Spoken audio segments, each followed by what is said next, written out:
धन्यवाद। आज का टॉपिक है मूल प्रस्ताव। मूल प्रस्ताव। मूल प्रस्ताव है क्या?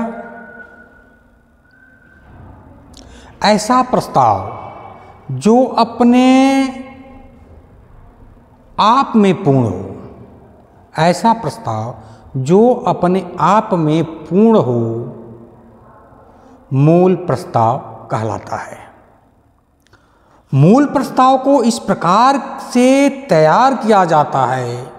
मूल प्रस्ताव को इस प्रकार से तैयार किया जाता है कि उससे सदन के विनिश्चय की पूर्ण अभिव्यक्ति हो सके।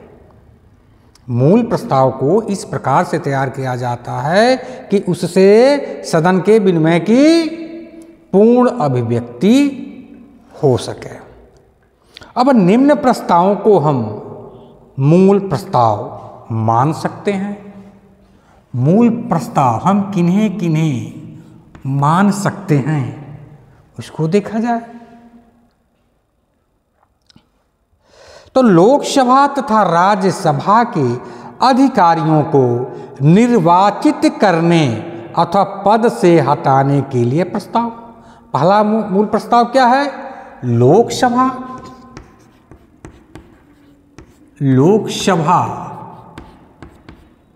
तथा राज्य सभा के अधिकारियों को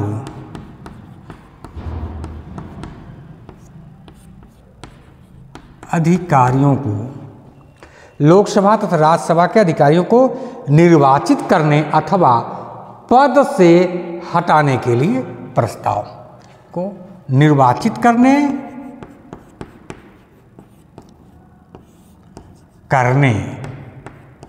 अथवा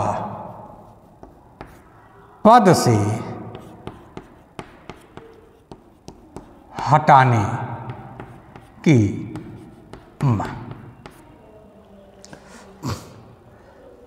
हटाने के लिए प्रस्ताव। हटाने की प्रस्ताव यहां होगा। दूसरा क्या है?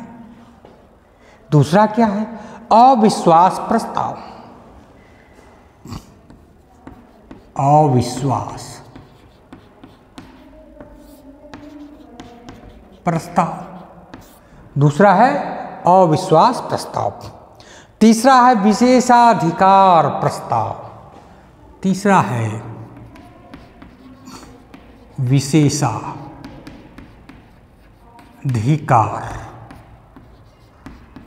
प्रस्ताव।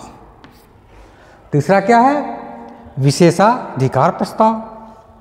और चौथा है धन्यवाद प्रस्ताव।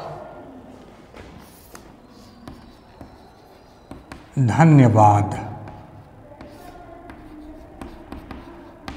प्रस्ताव।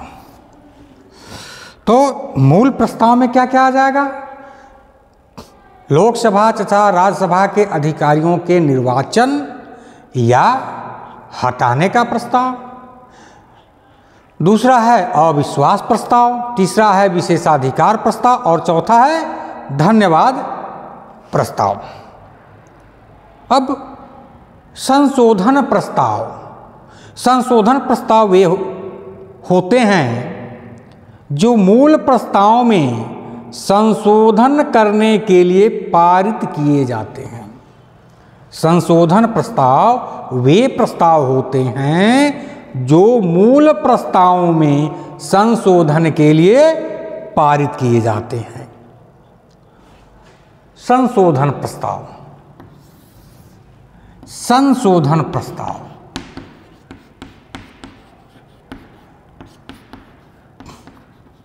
संशोधन प्रस्ताव क्या होता है? जो मूल प्रस्ताव में संशोधन के लिए पारित किए जाते हैं। स्थानापत्र प्रस्ताव। ये क्या हुआ? स्थानापत्र प्रस्ताव। ये प्रस्ताव क्या होते हैं भाई? स्थानापत्र प्रस्ताव। स्थानापत्र प्रस्ताव वे होते हैं जो मूल प्रस्तावों के विकल्प के रूप में सदन में प्रस्तुत किए जाते हैं। स्थानापत्र प्रस्ताव क्या हुआ?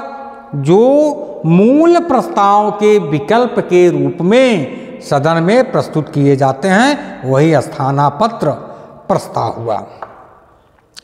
अब कुछ संसद के बहुत से नियम हैं और शब्दावलियाँ हैं, उनके बारे में भी कुछ मैं चर्चा करूँगा।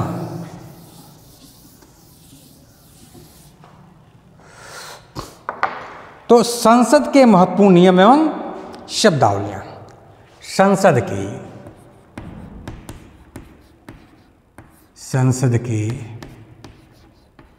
महत्वपूर्ण नियम एवं शब्दावलियाँ।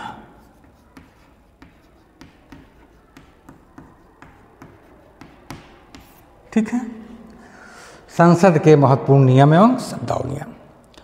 Important rules and terminology of parliament. इनको इम्पॉर्टेंट रूल एंड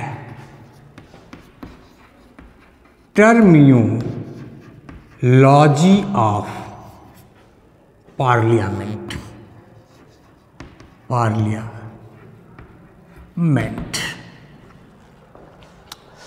तो important rules and terminology, terminology है, टर्मिनोलॉजी ऑफ पार्लियामेंट। तो नियम क्या है? रूल 115, रूल 115, इसके बारे में पहले जाना। तो रूल 115 यह नियम मंत्री या किसी अन्य सदस्य द्वारा दिए गए वक्तव्य में त्रुटि होने पर संसद सदस्यों को उसके विरुद्ध आपत्ति दर्ज करवाने का अधिकार प्रदान करना है। इस आपत्ति के बाद संबंधित मंत्री या सदन को अपने वक्तव्य के संदर्भ में स्पष्टीकरण या सफाई देना पड़ता है।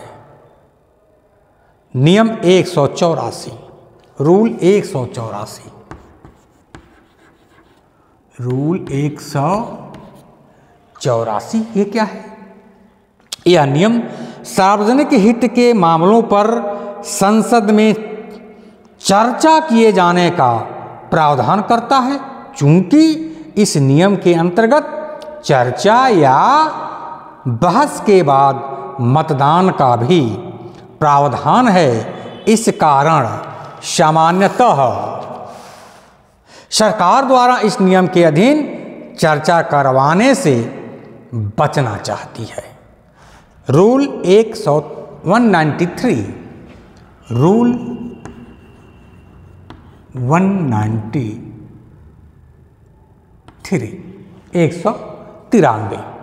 इस नियम के अंतर्गत सार्वजनिक महत्व के किसी मामले पर अल्पकालीन चर्चा के लिए किसी सदस्य द्वारा नोटिस दिया जा सकता है। चूंकि इस नियम के अंतर्गत चर्चा के उपरांत मत विभाजन का कोई प्रावधान नहीं है, अतः सामान्यतः सरकार इसके लिए तैयार हो जाती है। नियम 377, रूल 377, 377, रूल 377 क्या है? यह अवशेषी प्रकृति का नियम है। यह नियम जो है अवशेषी प्रकृति का है, अतः इस नियम के अंतर्गत वे मामले उठाए जा सकते हैं जो अल्प सूचना प्रस्तावों, प्रश्नों अथवा ध्यानाकर्षण प्रस्तावों के जरिए नहीं उठाए जा सकते। कोई मामला नियम 377 के तहत उठाए जाने योग्य है अथवा नहीं, इस बात का विनिश्चय अध्यक्ष द्वारा किया जाता है। इस नियम के तहत प्रायः लोक महत्व के मामलों को तथा बहुधा संसद सदस्यों द्वारा अपने निर्वाचन क्षेत्रों के मामलों को उठाया जाता है। अब नियम 388 रूल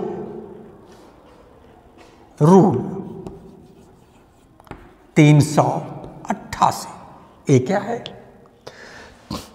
2011 में अन्ना हजारे के अनशन के समय से 2011 में अन्ना हजारे ने अनशन किया था, तो उसी समय से चर्चा में आए इस नियम के तहत सदन के सारे नियमों तथा कार्यवाहियों को दरकिनार कर किसी भी विषय पर चर्चा की जा सकती है।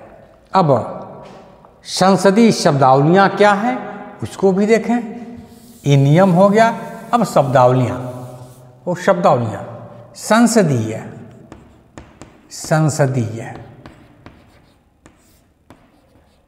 शब्दावलियाँ, संसदीय शब्दावलियाँ ये क्या है भैया? मर्यादा, डेकोरम, मर्यादा। पहला क्या है? मर्यादा, डेकोरम,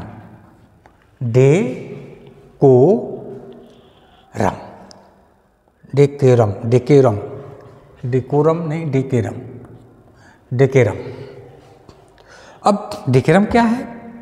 सदन में विनम्र एवं सबसे स्वीकार व्यवहार करने को मर्यादा कहा जाता है। मर्यादा है क्या? सदन में विनम्र एवं सबको स्वीकार व्यवहार को मर्यादा कहा जाता है। हिप, दूसरा क्या है? हिप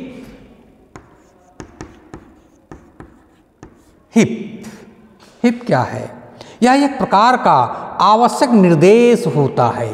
हिप क्या होता है? एक प्रकार का आवश्यक निर्देश होता है जो महत्वपूर्ण अवसरों पर राजनीतिक दलों द्वारा अपने अपने दलों में अनुशासन बनाए रखने के लिए जारी किया जाता है। ठीक है? व्हिप क्या है? यह एक निर्देश है जो राजनीतिक दलों द्वारा अपने अपने दलों में अनुशासन बनाए रखने के लिए किया जाता है। इसका उल्लंघन करने वाले सदस्यों के विरुद्ध अनुशासनात्मक कार्यवाही भी की जाती है। व्हिप प्रायः विश्वास या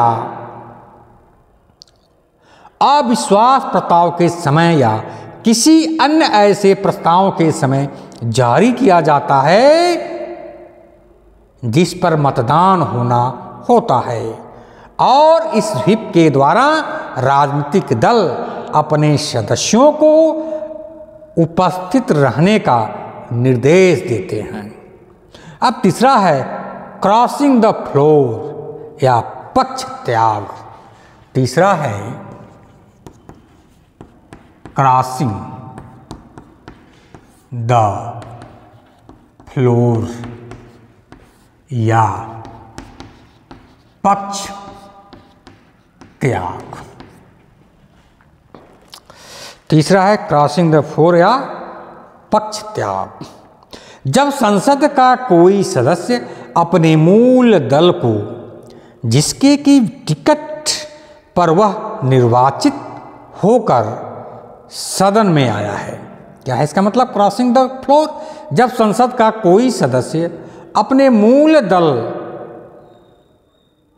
उसका मूल दल क्या है कि जिस दल के टिकट से निर्वाचित होकर के वह सदन में आया है, को छोड़कर किसी अन्य दल में शामिल हो जाता है या अपने दल के खिलाफ सदन में मतदान करता है, तो इसे पक्ष त्याग या क्रॉसिंग द फ्लोर कहा जाता है। मतलब जिस दल से आया है चुनाव जीत करके, उसके पक्ष में मत नहीं करता है, उसके अन्य दल के पक्ष में मत करता है या उसके खिलाफ मतदान करता है तो वही क्या है, क्रॉसिंग द फ्लोर उसे कहा जाता है। अंतरप्रदन, अंतरप्रदन। चौथा क्या है, अंतर। चौथा क्या है जी, अंतर, अंतर, अंतर प्रदन, अंतर प्रदन। इंटरपिलेशन, इंटर पिलेशन, ठीक है, इंटरपिलेशन, इंटरपिलेशन, पिलेशन एक का इसका मतलब हुआ वह संसदीय प्रक्रिया है जिसके द्वारा किसी सरकारी, यह वह संसदीय प्रक्रिया है जिसके द्वारा किसी सरकारी अधिकारी से नीति अथवा कार्य के विवरण की मांग की जाती है। अंतरप्रदन क्या है, यह वह प्रक्रिया है या यह वह संसदीय प्रक्रिया है जिसके द्वारा किसी सरकारी अधिकारी से नीति के बारे में यानी कार्य के विवरण के बारे में मांग की जाती है, वही अंतर प्रदन है। गिलेटिन, गिलेटिन, गिलेटिन, गिलेटिन क्या है, बजट के साथ साथ सभी अनुदान की मांगों को भी, बजट के साथ साथ सभी अनुदानों को मांगों को भी स्वीकृत करवाने के लिए कार्य मंत्रणा समिति द्वारा समय का निर्धारण किया जाता है, परंतु व्यवहार में अंतिम दिन उन सभी मांगों को भी मतदान के लिए रख लिया जाता है जिस पर चर्चा नहीं हो पाती है, जिस पर चर्चा नहीं हो पाती है। अतः इस प्रक्रिया के अधिकांश मांगें बिना चर्चा के ही पारित हो जाती है। यही प्रक्रिया गिलेटिन, गिलेटिन कहलाती है, परंतु चर्चा के लिए 3 दिन पूर्व नोटिस देना आवश्यक होता है। धन्यवाद।